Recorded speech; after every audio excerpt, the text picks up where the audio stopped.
I almost canceled the blind date 3 times. Once while putting on my jacket. Once while locking my apartment door. And once more when the taxi slowed in front of the cafe. Blind dates felt like gambling with emotions I had worked hard to protect.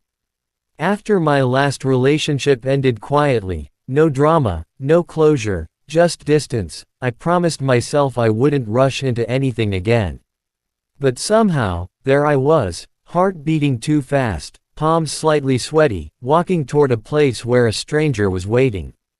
The cafe was warm and softly lit, the kind of place people came to talk about dreams they were afraid to say out loud. I arrived early and chose a table near the window, watching people pass by outside, wondering which one of them was him. I checked my phone. Unknown. I'm here. Blue jacket. Corner table. I looked up. He stood as soon as our eyes met. Tall, simple, a little nervous, just like me. Not flashy. Not trying too hard. There was something calm about him that immediately eased my tension. "Hi," he said, smiling politely. "You must be Anna." "Yes," I replied. "You're Ryan." We shook hands awkwardly, then laughed at the same time. That small shared moment broke something inside me, in a good way. We sat down, both clearly unsure where to begin. "So," he said, exhaling slightly, "on a scale of 1 to 10, how close were you to canceling tonight?"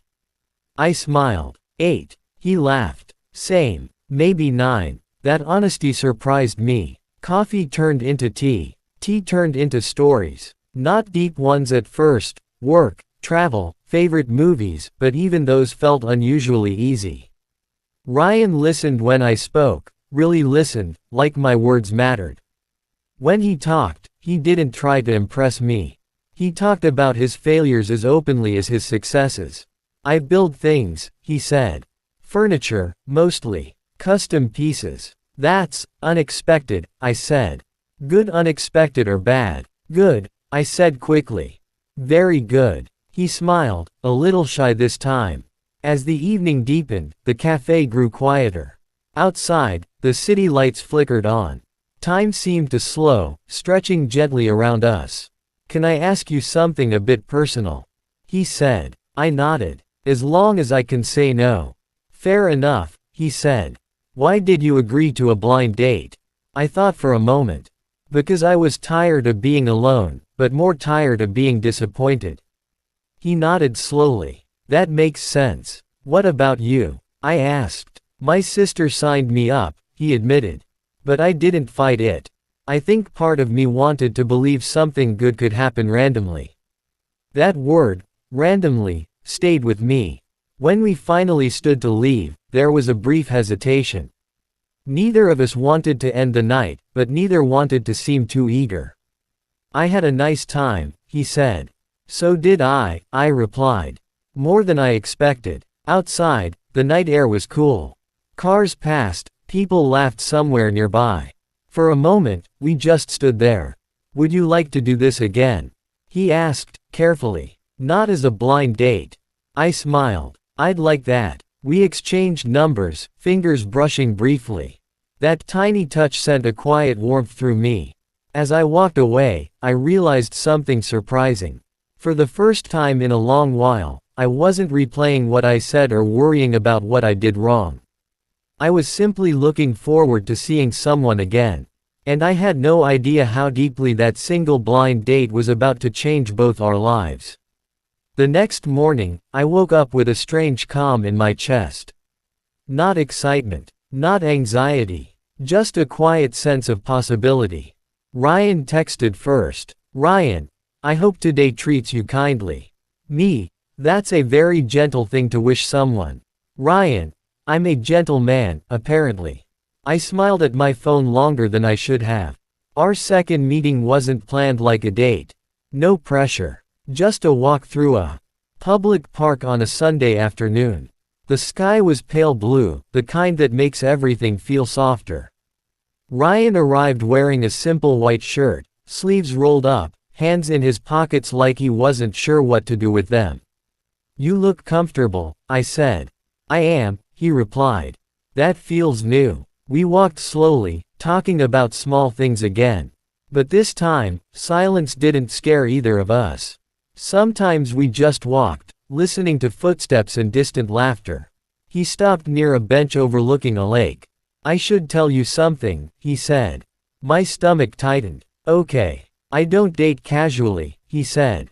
"Not because I'm intense. Because I get attached." I appreciated the honesty. "I don't date carelessly," I replied.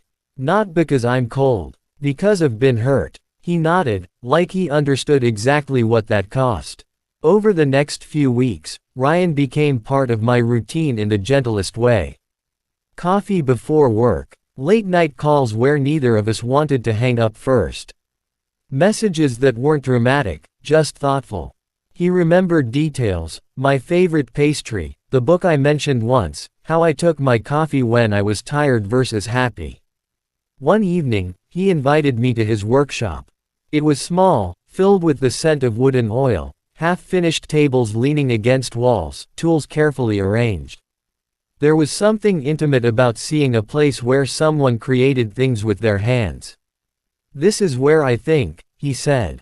I ran my fingers over a smooth wooden surface. "It feels honest." He watched me, eyes warm. "So are you." That night, when he walked me home, he didn't kiss me. He just held my hand a little longer before letting go. And somehow, that restraint meant more than any rushed moment could have. But life doesn't pause for love. My ex, Daniel, not the CEO, just a man who once promised forever, texted me out of nowhere. "Daniel, can we talk? I made a mistake." Seeing his name reopened wounds I thought had healed. He wanted closure. Or forgiveness. Or comfort. I wasn't sure. When Ryan noticed my distraction, I didn't lie. "My past showed up," I said. He didn't ask details. He just said, "Do what you need to do. I trust you." That trust scared me more than jealousy ever could. I met Daniel for coffee. He apologized. He said he missed me. He said he'd changed. I listened calmly, realizing something unexpected. I didn't feel pulled back. When I left the cafe, my phone buzzed. "Ryan, I'm here if you need me." I typed back, "I choose the present." But doubt has a quiet voice. As my connection with Ryan deepened, so did my fear. What if this was another almost? Another gentle beginning that ended quietly. One night, sitting in my apartment, I asked him the question I'd been avoiding. What happens when this stops feeling easy? He thought for a long moment. Then we work. Or we let go with honesty. But we don't disappear. Something in his voice broke through my last defenses. I leaned into him, resting my head on his shoulder. His arm wrapped around me naturally, like it had always belonged there. For the first time, I allowed myself to imagine a future without bracing for loss. But even the strongest connections are tested. And the test was coming sooner than either of us expected. The call came on a Tuesday evening, quiet and unexpected. Ryan didn't answer it in front of me at first. He stared at his phone like it had said something it wasn't supposed to. Then he stood, walked a few steps away, and spoke in a low voice I had never heard before. "Yes, I understand, I'll think about it." When he returned, his smile was there, but thinner. "Everything okay?" I asked. "Yeah," he said too quickly. "Just work." I let it go. Or at least, I tried to. Over the next few days, something shifted. Ryan was still kind, still present, but distant in a way that felt deliberate. Like he was holding back a part of himself. I told myself not to panic, not to repeat old patterns. But intuition is a stubborn thing. One night, as we sat on my couch, I asked softly, "What aren't you telling me?" He exhaled, long and slow. "I got an offer," he said. "A big one. To open a workshop overseas. It's everything I worked for." My heart dropped. "That's amazing." "It is," he agreed. "But it means leaving. For a long time. Maybe permanently." Silence settled between us. "When were you going to tell me?" I asked. "I wanted to be sure," he said. "And I didn't want to pressure you." I looked down at my hands. "You wouldn't be pressuring me by being honest." I know, he said quietly. I was scared. That word again. Fear. We didn't argue. That almost made it worse. Instead, we talked late into the night, circling the truth without touching it directly. He wanted me with him. But he didn't want me to give up my life for him. I wanted him to stay. But I didn't want to be the reason he didn't chase his dream.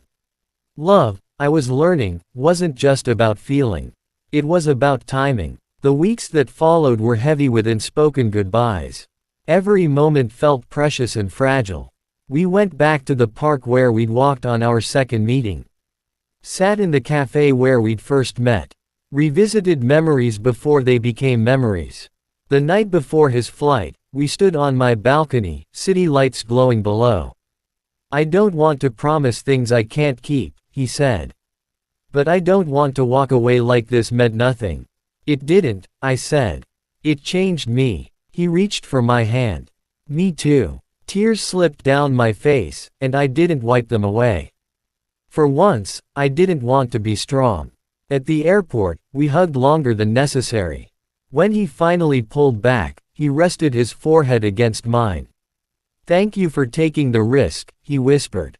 Thank you for being worth it, I replied. Then he was gone. The months after were quiet. Not empty, just different. Ryan sent letters, not just messages. Long ones. Thoughtful ones. He wrote about wood and mistakes and learning a new city. I wrote about work, friends, small victories. We didn't promise anything. We just stayed honest. One evening, nearly a year later, I received a message. Ryan, I'm coming home. Me, for a visit. Ryan, to stay. If you'll have me. My hands shook as I typed, yes. We met again at the same cafe. Same table. Different people. When I walked in, he stood, just like the first time. The smile was familiar. So was the calm. You look stronger, he said. So do you, I replied. We sat, not as strangers this time, but as two people who had chosen patience over fear. Some love stories are loud, dramatic, rushed. Ours wasn't. It began with a blind date, grew with honesty, survived distance, and returned with certainty. And this time, when our hands met across the table, neither of us wondered if we should take the risk. We already knew the answer.